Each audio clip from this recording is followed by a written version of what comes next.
Fascicule 43. Les constellations. Urantia est communément appelée la 606 de Satania dans Norlasiadek de Nébadon, cela signifiant qu'elle est le 606e monde habité dans le système local de Satania, situé dans la constellation de Norlasiadek, l'une des 100 constellations de l'univers local de Nébadon. Les constellations étant les divisions primaires d'un univers local, leurs dirigeants font le lien entre les systèmes locaux de mondes habités et l'administration centrale de l'univers local sur Salvington, par réflectivité, avec la superadministration des anciens des jours sur Uversa. Le gouvernement de votre constellation est situé dans un amas de 771 sphères architecturales, dont la plus centrale et la plus grande est Edantia, siège administratif des pères de la constellation, les très hauts de Norlasiadek. Edantia elle-même est à peu près 100 fois plus grande que votre monde. Les 70 sphères majeures qui l'entourent ont à peu près 10 fois la dimension d'Urantia, tandis que les 10 satellites qui tournent autour de chacun de ces 70 mondes sont à peu près de la taille d'Urantia. Ces 771 sphères architecturales ont des dimensions tout à fait comparables à celles qui prévalent dans d'autres constellations. Le calcul du temps et les mesures de distance sur Edantia sont les mêmes que sur Salvington, à l'instar des sphères de la capitale de l'univers, les mondes sièges des constellations sont amplement pourvus de tous les ordres d'intelligence céleste. En général, ces personnalités ne sont pas très différentes de celles décrites en rapport avec l'administration de l'univers. Les séraphins superviseurs, le troisième ordre d'anges de l'univers local, sont affectés au service des constellations. Ils établissent leur CD sur les sphères capitales et apportent un ministère considérable au monde d'éducation morontielle qui les entoure. Dans Norlasiadek, les 70 sphères majeures ainsi que leurs 700 satellites mineurs sont habités par les Univitatia, les citoyens permanents de la constellation. Tous ces mondes architecturaux sont entièrement administrés par les divers groupes qui en sont natifs et dont la plupart ne sont pas révélés, mais qui comprennent les efficaces Spironga et les Bospor Magia.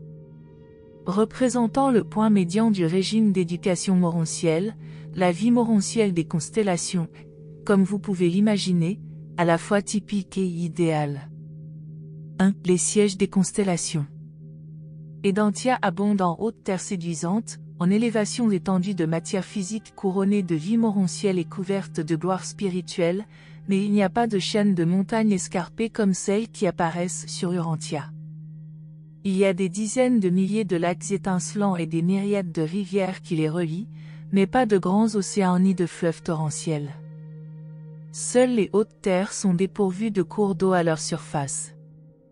L'eau d'Edantia et des sphères architecturales similaires n'est pas différente de celle des planètes évolutionnaires.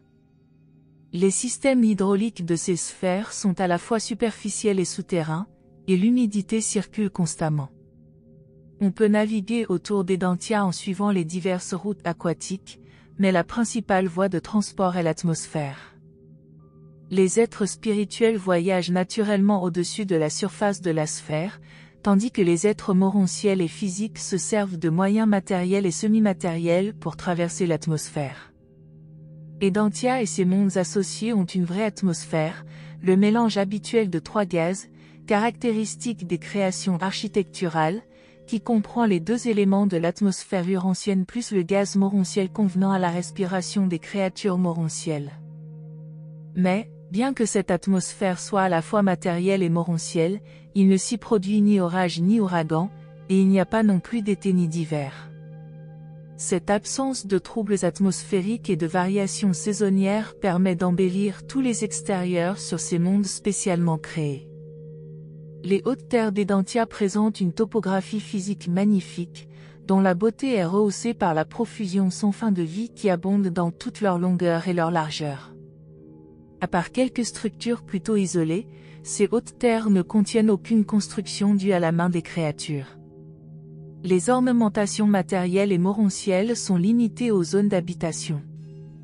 Les terres moins élevées sont les sites de résidence spéciales et sont magnifiquement embellis par des œuvres d'art biologique et morontiel. Au sommet de la 7e chaîne de haute terre se trouvent les salles de résurrection d'Edantia, dans lesquelles se réveillent les mortels ascendants appartenant à l'ordre modifié secondaire d'ascension. Ces chambres de réassemblage des créatures sont placées sous la supervision des Melchizedek. La première des sphères réceptrices d'Edantia, comme la planète Melchizedek près de Salvington, possède aussi des salles de résurrection spéciales où l'on réassemble les mortels des ordres d'ascension modifiés. Les Melchizedek entretiennent aussi sur Edantia 2 collèges spéciaux. L'un, l'école d'urgence, est consacré à l'étude des problèmes posés par la rébellion de Satania. L'autre, l'école d'effusion, est dédiée à la connaissance approfondie des nouveaux problèmes résultant du fait que Michael a effectué son effusion finale sur l'un des mondes de Norlasiadek. Ce dernier collège fut établi il y a presque 40 000 ans, immédiatement après que Michael eut annoncé qu'Urantia avait été choisi comme monde de son effusion finale. La mer de Verre, l'aire réceptrice d'Edantia, est proche du centre administratif et entourée par l'amphithéâtre du quartier général. Autour de cette zone se trouvent les centres gouvernementaux pour les 70 divisions des affaires de la constellation. Une moitié d'Edantia est divisée en 70 sections triangulaires dont les frontières convergent aux bâtiments du siège de leurs secteurs respectifs. Le reste forme un seul immense parc naturel, les Jardins de Dieu. Lors de vos visites périodiques à Edantia, la planète tout entière sera ouverte à votre inspection, mais vous passerez la majeure partie de votre temps dans le triangle administratif dont le numéro correspond à celui du monde de votre résidence habituelle. Vous serez toujours bienvenu comme observateur dans les assemblées législatives. La zone morontielle affectée aux mortels ascendants résidant sur Edantia est située dans la région médiane du 35e triangle, contiguë au quartier général des finalitaires situé dans le 36e.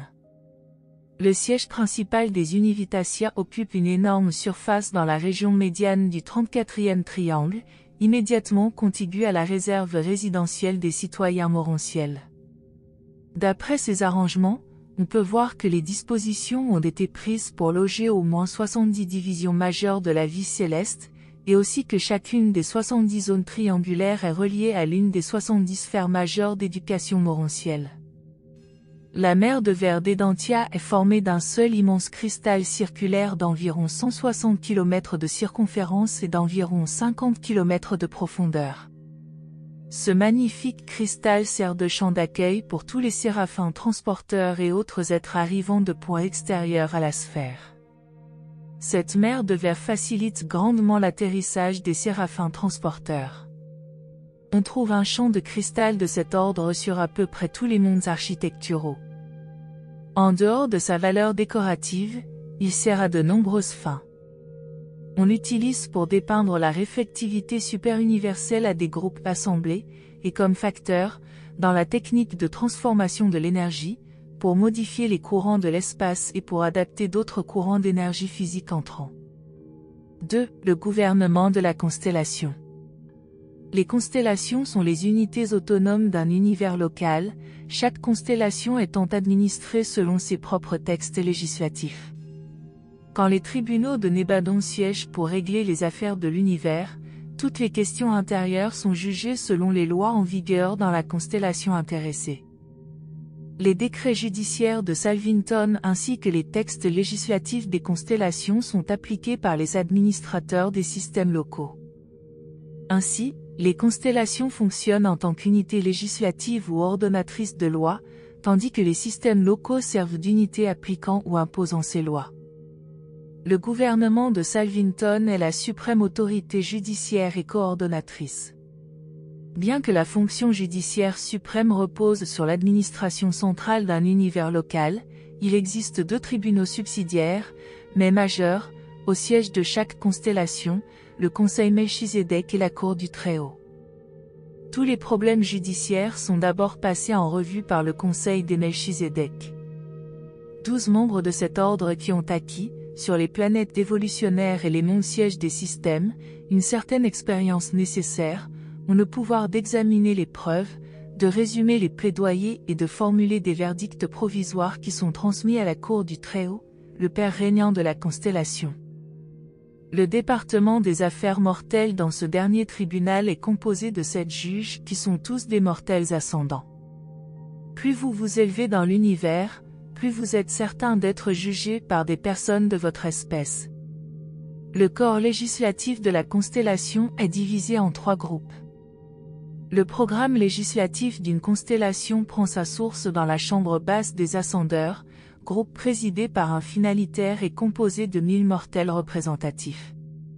Chaque système nomme 10 membres pour siéger à cette assemblée délibérative. Sur Edentia, ce corps n'est pas présentement au complet. La chambre médiane des législateurs est issue des armées séraphiques et de leurs associés, d'autres enfants de l'esprit mère de l'univers local. Ce groupe comporte 100 membres nommés par les personnalités supervisantes qui président aux diverses activités de ces êtres alors qu'ils sont en fonction dans la constellation. Le corps consultatif ou supérieur des législateurs de la constellation est la chambre des pères, la chambre des fils divins. Ce corps est choisi par les très hauts pères et comprend 10 membres. Seuls peuvent servir dans cette chambre haute des fils spécialement expérimentés. C'est le groupe qui établit les faits, économise le temps et sert très efficacement les 2 divisions inférieures de l'Assemblée législative. Le Conseil conjugué des législateurs est composé de 3 membres de chacune de ces branches distinctes de l'Assemblée délibérative de la constellation, et il est présidé par le Très-Haut Junior régnant. Ce groupe sanctionne la forme définitive de tous les textes et autorise leur promulgation par les télédiffuseurs. L'approbation de cette commission suprême transforme les textes législatifs en lois du royaume, ces décrets sont finals. Les promulgations législatives d'Edentia constituent la loi fondamentale de tout Norlasiadek. 3. Les très hauts de Norlasiadek. Les dirigeants des constellations appartiennent à l'ordre Vorondadek de filiation de l'univers local. Quand ils sont chargés d'un service actif dans l'univers comme dirigeants de constellation ou autrement, ces fils sont connus sous le nom de Très-Haut, car ils incorporent la plus haute sagesse administrative doublée de la loyauté la plus clairvoyante et la plus intelligente parmi tous les ordres de fils de Dieu de l'univers local. Leur intégrité personnelle et leur loyauté de groupe n'ont jamais été mises en question. Jamais aucune désaffection de fils Vorondadek ne s'est produite dans Nebadon. 3 fils Vorondadek au moins sont commissionnés par Gabriel comme très haut de chacune des constellations de Nebadon. Celui qui préside ce trio s'appelle le père de la constellation, et ses 2 associés, le Très-Haut Senior et le Très-Haut Junior. Un père de constellation règne pendant 10 000 années standard, environ 50 000 ans Durantia, après avoir servi comme associé junior et comme associé senior pendant des périodes égales. Le psalmiste savait qu'Edentia était gouverné par 3 pères de la constellation, en conséquence, parlait de leur demeure au pluriel, il existe un fleuve dont les eaux réjouiront la cité de Dieu, le lieu le plus saint des tabernacles des Très-Hauts. Tout au long des âges, la confusion a été grande sur Urantia au sujet des divers dirigeants de l'univers. Beaucoup d'éducateurs ultérieurs confondirent leur vague déité tribale mal définie avec les pères Très-Hauts. Plus tard encore, les Hébreux fusionnèrent tous les dirigeants célestes en une déité composite. Un éducateur comprit que les Très-Hauts n'étaient pas les dirigeants suprêmes, car il dit « Celui qui habite la demeure secrète du Très-Haut logera à l'ombre du Tout-Puissant ». Dans les annales d'Urantia, il est parfois très difficile de savoir exactement qui l'on désigne par le terme « Très-Haut ». Mais Daniel comprenait fort bien ces questions. Il dit « Le Très-Haut règne dans le royaume des hommes et le donne à qui il veut ». Les pères des constellations s'occupent très peu des individus habitant une planète, mais sont étroitement associés aux fonctions législatives des constellations, qui intéressent de si près chaque race mortelle et chaque groupe national des mondes habités. Bien que le régime de la constellation s'interpose entre vous et l'administration de l'univers, vous prêteriez assez peu attention, en temps ordinaire et en tant qu'individu au gouvernement de votre constellation. Votre intérêt se concentrerait principalement sur votre système local, Satania. Mais Urantia est temporairement en liaison étroite avec les dirigeants de sa constellation à cause de certaines conditions systémiques et planétaires provenant de la rébellion de Lucifer. Lors de la sécession de Lucifer, les Très-Hauts d'Edentia se sont emparés de certaines phases de l'autorité planétaire sur les mondes rebelles. Ils ont continué à exercer ce pouvoir, et les anciens des jours ont confirmé depuis longtemps qu'ils pouvaient assumer le contrôle de ces mondes indociles.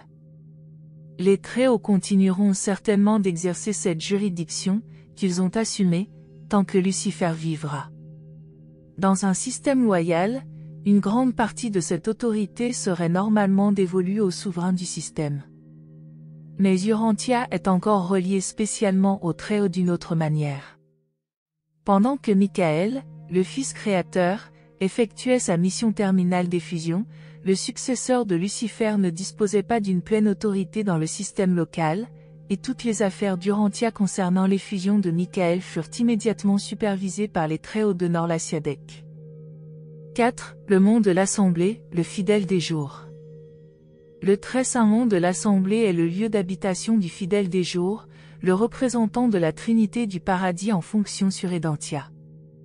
Ce fidèle des jours est un fils de la Trinité du paradis qui séjourne sur Edantia comme représentant personnel d'Emmanuel depuis la création de ce monde-siège. Le fidèle des jours se tient toujours à la droite des pères de la constellation pour les conseiller, mais ne formule jamais d'avis à moins d'en avoir été prié. Les fils élevés du paradis ne participent jamais à la conduite des affaires d'un univers local, sauf sur la demande des dirigeants en exercice de ces domaines. Mais un fidèle des jours est pour les Très-Hauts d'une constellation tout ce qu'est un union des jours pour un fils créateur. La résidence du fidèle des jours d'Edantia, pour la constellation, le centre du système paradisiaque de communication et de renseignement extérieur à l'univers local. Ces fils de la Trinité avec leurs états-majors de personnalité du paradis et de Havona, en liaison avec l'union des jours superviseurs, sont en communication directe et constante avec les membres de leur ordre dans tous les univers, même jusqu'à Havona et au paradis. Le très saint mont est délicieusement beau et merveilleusement agencé, mais la résidence effective du Fils du paradis est modeste en comparaison de la demeure centrale des Très-Hauts et de son entourage de 70 édifices composant l'habitat des fils Vorondadek. Ces installations sont exclusivement résidentielles et entièrement séparées des vastes bâtiments administratifs du quartier général où se règlent les affaires de la constellation. La résidence du fidèle des jours sur Edantia est située au nord des demeures des Très-Hauts et elle est connue sous le nom de mont de l'Assemblée du paradis. Sur ces hautes terres consacrées, les mortels ascendants se réunissent périodiquement pour écouter ce fils du paradis raconter le long et fascinant voyage des mortels en progrès qui passent par le milliard de mondes de perfection de Havona pour atteindre les délices indescriptibles du paradis. Et c'est au cours de ces réunions spéciales sur le mont de l'Assemblée que les mortels morontiels font plus complètement connaissance avec les divers groupes de personnalités originaires de l'univers central. Quand le traître Lucifer, jadis souverain de Satania, annonça ses prétentions à une juridiction plus étendue, il cherchait à évincer tous les ordres supérieurs de filiation dans le plan gouvernemental de l'univers local. Il en avait l'intention dans son cœur en disant: j'exalterai mon trône au-dessus des fils de Dieu, je siégerai sur le mont de l'Assemblée au nord, je serai semblable au Très-Haut. Les 100 souverains de système se rendent périodiquement au conclave d'Edantia qui délibère sur le bien-être de la constellation. Après la rébellion de Satania, les archirbels de Jérusalem gardèrent l'habitude de participer à ces conseils d'Edantia comme ils l'avaient fait précédemment. Aucun moyen ne fut trouvé pour mettre fin à cette arrogante effronterie. Il fallut attendre que Michael eût terminé son effusion sur Urantia et assumé ensuite la souveraineté illimitée sur tout Nébadon. Depuis ce jour-là, jamais ces instigateurs de péché ne furent autorisés à siéger avec les loyaux souverains de système dans les conseils d'Edantia. Les éducateurs des anciens temps connaissaient ces choses comme le montrent les annales, et il y eut un jour où les fils de Dieu vinrent se présenter devant les Très-Hauts, et Satan vint aussi et se présenta parmi eux. Ceci est l'énoncé d'un fait sans qu'il y ait lieu de se préoccuper de son rapport avec le texte où il se trouve. Depuis le triomphe du Christ, tout Norlasiadek est en passe d'être débarrassé du péché et des rebelles. Quelque temps avant la mort physique de Michael, Satan, l'associé de Lucifer déchu, tenta d'assister à un tel conclave d'Edantia, mais le sentiment des autres membres contre les archirbels s'était concrétisé au point que les portes de la sympathie leur furent à peu près universellement fermées, et que les adversaires de Satania ne trouvèrent aucun emplacement où se tenir. Quand nulle porte n'est ouverte pour recevoir le mal, il n'existe aucune occasion d'entretenir le péché. Les portes des cœurs de tout Édentia se fermèrent devant Satan. Il fut unanimement rejeté par les souverains de système assemblés, et c'est alors que le Fils de l'homme vit Satan tomber du ciel comme un éclair. Depuis la rébellion de Lucifer, un nouveau bâtiment a été construit près de la résidence du fidèle des jours. Cet édifice temporaire est le siège de l'agent de liaison du Très-Haut, qui opère en contact étroit avec le Fils du paradis comme consultant auprès du gouvernement de la constellation pour toutes les questions concernant la politique et l'attitude de l'ordre des jours envers le péché et la rébellion. 5. Les pères d'Édentia depuis la rébellion de Lucifer. La permutation des Très-Hauts sur Édentia fut suspendue lors de la rébellion de Lucifer. Ceux qui nous dirigent aujourd'hui sont les mêmes qui étaient en place alors. Nous en inférons que ces dirigeants ne seront pas changés avant que le cas de Lucifer et de ses associés ait été définitivement réglé. Le présent gouvernement de la constellation a toutefois été élargi pour inclure 12 fils de l'ordre des Vorondadek. Ces 12 sont les suivants. 1. Le père de la constellation. Le Très-Haut, présentement dirigeant de Norlasiadek, porte le numéro 617318 de la série Vorondadek de Nébadon. Il a passé par le service de beaucoup de constellations dans notre univers local avant de prendre ses responsabilités sur Édentia. 2. Le Très-Haut associé senior. 3. Le Très-Haut associé junior. 4. Le Très-Haut consultant, le représentant personnel de Michael depuis que ce dernier a atteint le statut de maître-fils. 5. Le Très-Haut exécutif, le représentant personnel de Gabriel, toujours stationné sur Édentia depuis la rébellion de Lucifer. 6. Le Très-Haut chef des observateurs planétaires, le directeur des observateurs Vorondadek stationnés sur les monts isolés de Satania. 7. Le Très-Haut arbitre, le fils Vorondadek chargé de régler tous les problèmes consécutifs à la rébellion à l'intérieur de la constellation. 8. Le Très-Haut administrateur d'urgence, le fils Vorondadek chargé d'adapter les lois d'exception de la législature de Norlasiadek au monde de Satania isolé par la rébellion. 9. Le Très-Haut médiateur, le fils Vorondadek chargé d'harmoniser les ajustements spéciaux de l'effusion sur Urantia avec l'administration courante de la constellation. Les fonctions de ce fils sont rendues nécessaires par la présence sur Urantia de certaines activités archangéliques et de nombreux autres ministères irréguliers, ainsi que par les activités spéciales des brillantes étoiles du soir sur Jérusalem.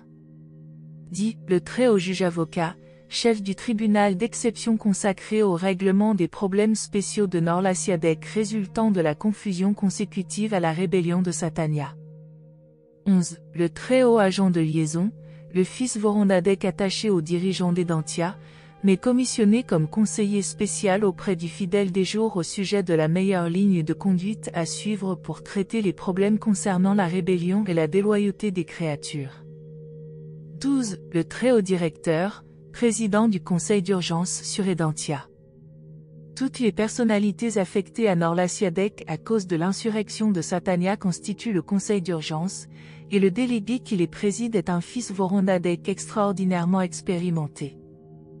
Tout ceci ne tient pas compte des nombreux Vorondadek représentant des constellations de Nébadon, et d'autres qui résident aussi sur Édentia. Depuis la rébellion de Lucifer, les pères d'Édentia ont toujours apporté des soins spéciaux à Urantia et aux autres mondes isolés de Satania. Le prophète de jadis reconnaissait la main directrice des pères de la constellation dans les affaires des nations en disant, lorsque le Très-Haut partagea leur héritage entre les nations, lorsqu'il sépara les fils d'Adam, il fixa les limites des peuples. Tout monde isolé ou mis en quarantaine héberge un fils Vorondadek agissant comme observateur. Il ne participe pas à l'administration planétaire, sauf quand le père de la constellation lui ordonne d'intervenir dans les affaires des nations. Actuellement, c'est ce Très-Haut observateur qui règne dans les royaumes des hommes. Urantia est l'un des mondes isolés de Norlasiadek, et un observateur Vorondadek a toujours été stationné sur la planète depuis la trahison de Caligastia.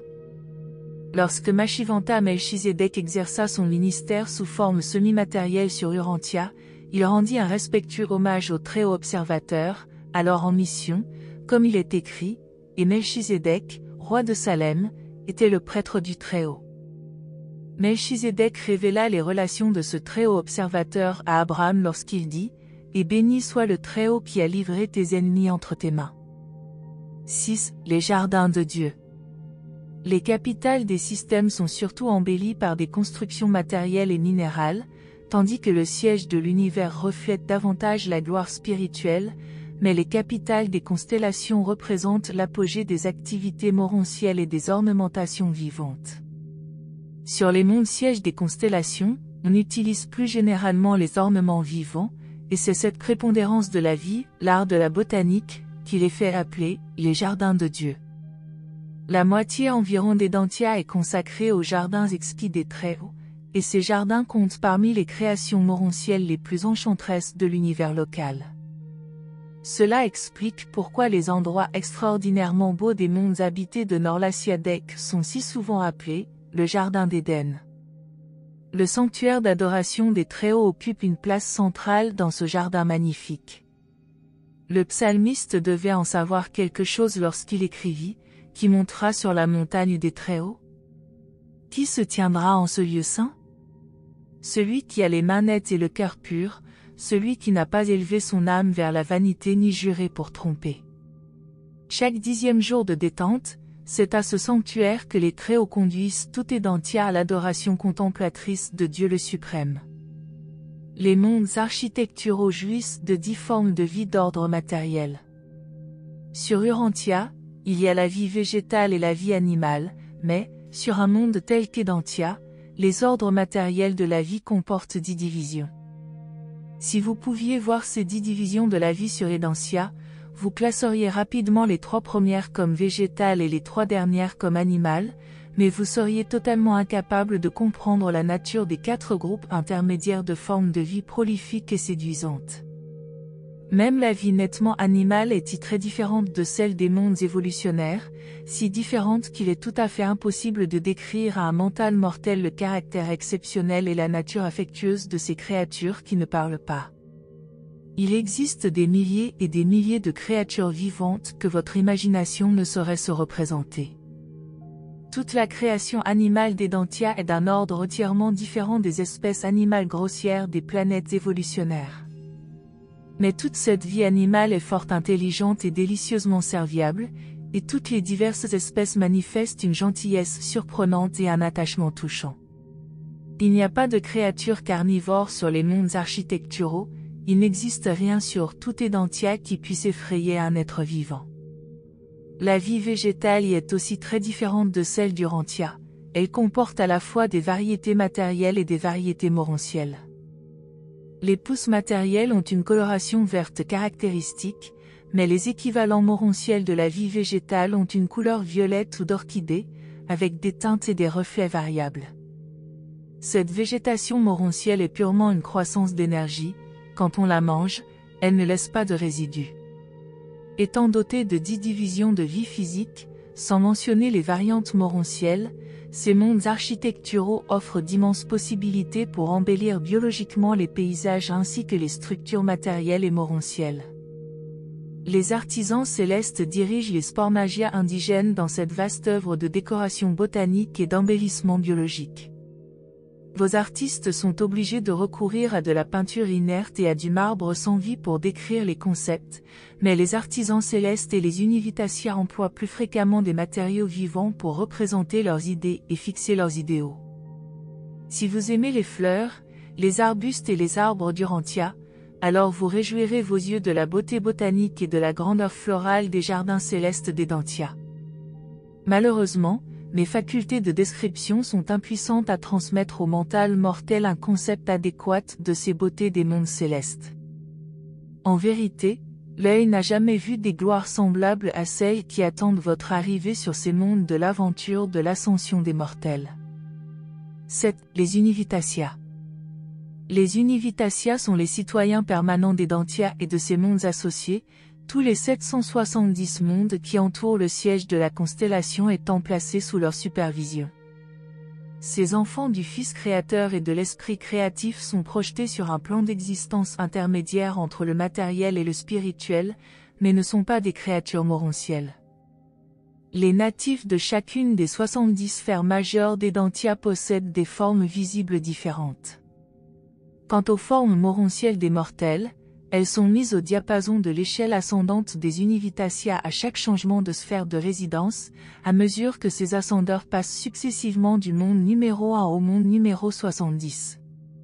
Spirituellement, les Univitasia sont tous semblables, intellectuellement, ils varient comme les mortels, par leur forme, ils se rattachent beaucoup à l'état d'existence morontielle, ils sont créés pour fonctionner en 70 ordres différents de personnalité. Chacun de ces ordres d'Univitasia présente 10 variantes majeures d'activité intellectuelle, et chacun de ces types intellectuels variés régit les écoles spéciales éducatives et culturelles de socialisation progressive dans la pratique ou le métier sur l'un des 10 satellites qui tournent autour de chacun des mondes majeurs d'Edantia. Ces 700 mondes mineurs sont des sphères techniques d'instruction pratique concernant les opérations de l'univers local tout entier, et elles sont ouvertes à toutes les classes d'êtres intelligents. Ces écoles, où l'on enseigne des spécialités et des connaissances techniques, ne sont pas organisées exclusivement pour les mortels ascendants, bien que les étudiants morontiels constituent de loin le groupe le plus nombreux de ceux qui les fréquentent. Quand on vous reçoit sur l'un des 70 mondes majeurs de culture sociale, on vous donne en même temps l'autorisation de visiter les 10 satellites qui l'entourent. Dans les diverses colonies de courtoisie, les mortels ascendeurs morontiels prédominent parmi les directeurs de la rétrospection, mais les Univitasia représentent le groupe le plus important associé au corps des artisans célestes de Nébadon. Dans tout Orvonton, nul être extérieur à Avona, sauf les abandontaires du Versa, ne peut rivaliser avec les Univitasia sous les rapports de l'habileté artistique, de l'adaptabilité sociale et de l'intelligence coordonnatrice. Ces citoyens de la constellation ne sont pas effectivement membres du corps des artisans, mais ils travaillent librement avec tous les groupes et contribuent beaucoup à faire des mondes des constellations les sphères principales pour la réalisation des magnifiques possibilités artistiques de la culture de transition. Les Univitasia n'opèrent pas au-delà des mondes sièges des constellations. Puis, les mondes éducatifs d'Edantia. Edantia et les sphères qui l'entourent ont reçu une dotation physique à peu près parfaite. Elles ne sauraient guère atteindre la grandeur spirituelle des sphères de Salvington, mais elles dépassent de loin les gloires des mondes éducatifs de Jérusalem. Toutes les sphères d'Edantia sont activées directement par les courants universels de l'espace, et leurs énormes systèmes de pouvoir, aussi bien matériels que morontiels, sont supervisés et répartis avec compétence par les centres de pouvoir des constellations, assistés par un corps qualifié de maître contrôleur physique et de superviseur de pouvoir morontiel. Le temps passé sur les 70 mondes éducatifs de culture morontielle transitionnelle, associés à l'âge de l'ascension mortelle sur Edantia, représente la période la plus calme de la carrière d'un mortel ascendant jusqu'à ce qu'il ait atteint le statut de finalitaire. C'est vraiment la vie morontielle typique. Vous êtes réaccordé chaque fois que vous passez d'un monde culturel majeur à un autre, mais vous conservez le même corps morontiel sans jamais perdre conscience de votre personnalité.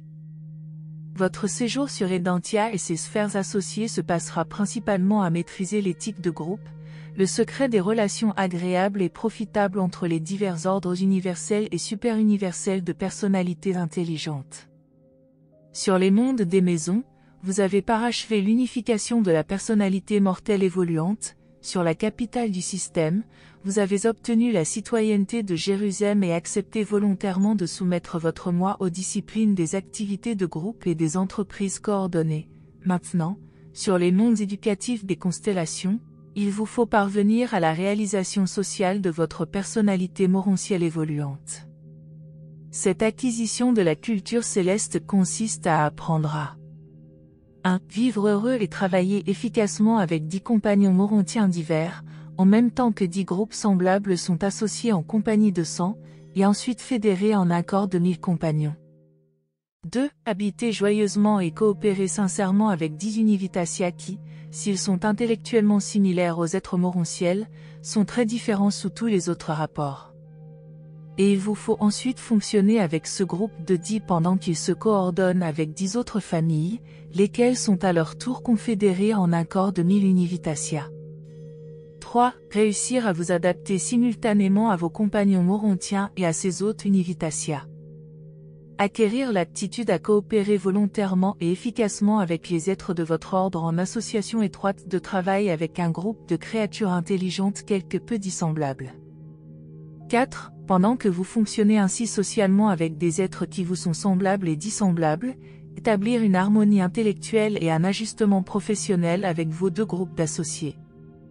5. En même temps que vous parvenez à une socialisation satisfaisante de la personnalité sur les plans intellectuels et professionnels, perfectionnez davantage votre aptitude à vivre en contact intime avec des êtres semblables et légèrement dissemblables avec une irritabilité toujours moindre et un ressentiment toujours décroissant. Les directeurs de la rétrospection contribuent beaucoup à ce dernier résultat par leurs activités de jeu en groupe. 6. Ajustez toutes ces techniques de socialisation variées de manière à faire progresser la coordination de la carrière d'ascension au paradis. Accroître votre perspicacité de compréhension de l'univers en rehaussant l'aptitude à saisir l'éternelle signification des buts, cachés dans ces activités d'espace-temps apparemment insignifiantes. 7. Enfin, porter à leur apogée toutes ces procédures de multisocialisation concurremment avec l'élévation de la clairvoyance spirituelle telle qu'elle se rattache à l'augmentation de toutes les phases de la dotation personnelle par des associations spirituelles de groupe et par la coordination morontielle.